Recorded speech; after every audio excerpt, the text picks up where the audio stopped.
Cliff Schecter is with us. Libertas, LLC is his website, libertasllc.com, the progressive PR strategist and author of the book, The Real McCain. Cliff, welcome back. Thanks, Tom. How are you? I am great. First, I wanted to acknowledge the piece that you have over at Huffington Post, our very own private Mumbai. I understand that that Al Qaeda has made a video telling American jihadis to go to gun shows to buy weapons and do Mumbai, of course, the capital of India, where that hotel was shot up. Yeah, that's correct. I mean, I wrote a piece there. It's you had this American-born Al Qaeda spokesman, Adam Gadon, who obviously is a traitor now and has gone and joined the murderous thug gang Al Qaeda. But he came out and he made a speech and said, you should exploit the loopholes at the gun shows in the United States, go buy weapons and use them to carry out your duty. The problem here is that apparently the NRA is okay with that because they've done everything they can. If people go to fixgunchecks.org, they'll find that there's a bill out there right now. A number of Democrats like Carolyn McCarthy are sponsoring it for this exact reason, to stop terrorists and criminals and others who have access to buying guns without background checks at gun shows from doing so. And yet the NRA wants to block it. My suspicion, of course, is they've got a lot of board members who work at firearms companies and stand to make a lot of money. Well, yeah. This is an industry lobbying group. Now, to taxes, Tim Pawlenty has come out and said that although the Bush tax cuts cost us $2.5 trillion, which could have produced some very, very good results, and I'm guessing you have the list I do from Zed Jelani over at Think Progress yesterday. I do, and you might want to go through that. But Pawlenty says, $2.5 trillion going from average working people to the rich people. That's not enough. He wants to give $7.8 trillion. Who's going to up it to the next level? It's like an auction of stupidity, isn't it? It's an excellent phrase. Thank you. It's amazing. You pointed out that piece. I mean, look, what's always useful to do is to look at what we lost during the time.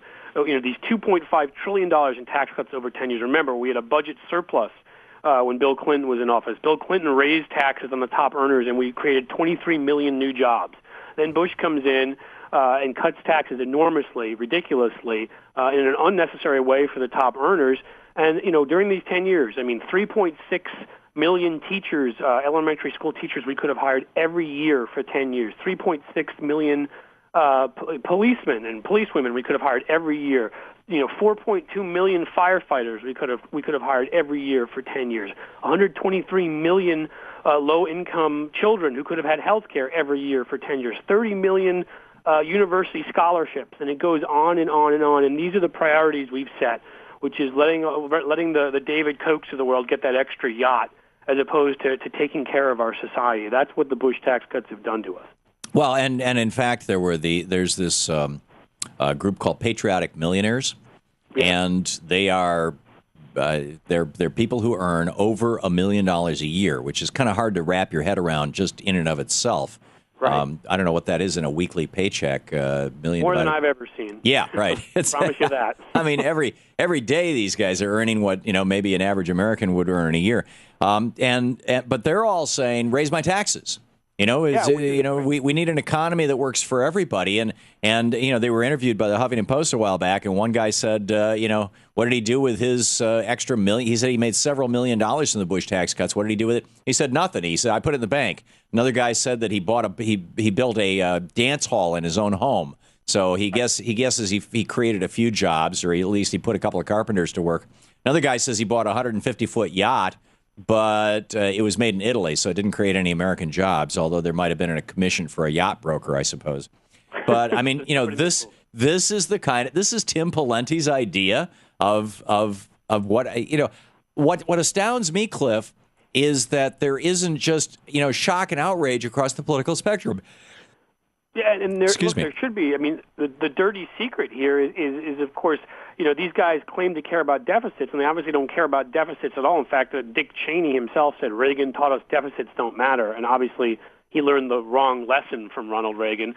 But But the thing is that it's not that deficits are the most important thing. The most important thing is putting people to work. The most important thing is taking care of people, educating people, giving people health care, the kinds of things that are economic development that create public health and lead us to be prosperous as we were, between the 30s and the 80s. I mean, I love when the Republicans look back like Rick Santorum did the other day, to those wonderful days in the 1950s, when we had 90% top tax rates, when union membership was growing, and all the other things were going on that these guys claim to hate. They only, of course, are referring to abortion and civil rights. But, they don't look back at what made this country what it was and what led us to success, as opposed to this ridiculous one-upmanship of who can cut taxes more on the top earners. Who, and as you point out, the jobs aren't being created. I mean, they're either not being created at all. These guys are putting their money away in a bank because they've already spent all the money they need to spend.